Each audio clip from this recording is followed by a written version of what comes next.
Alo, centrala, molim Ministarstvo spoljnih poslova. Je li to Ministarstvo spoljnih poslova? Da, molim vas da se pozove na telefon gospodin Ninković, sekretar. Da, recite zove ga gospođa Živka, ministarka. A, to ste vi gospodine Ninkoviću? Tako, dakle, potpisano je. E pa, čestitam unapređenje.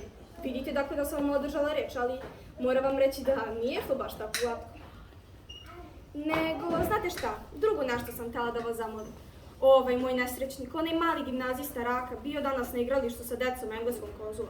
Ja sam ga naročito poslala, znate, on sada pripada tom društvu. Pa da, zamislite, razbio nos sinu engleskom konzulu i opsovom u oca. Pa, da, uviđam ja sama da je to vrlo nezgodno, ali šta ću, ne mogu iz ove kože. Ne kazniti, nego ću ga isprebijati. Ali meni je glavno da se nekako zataška stvar kod engleskog konzula, da se on ne ljuti. Eto, šta drugo mogu da kažem, ja mislim, on je pametan čovjek, neće valjda dozvoliti da se dve države zavade zbog jednog nosa. A što me psovac?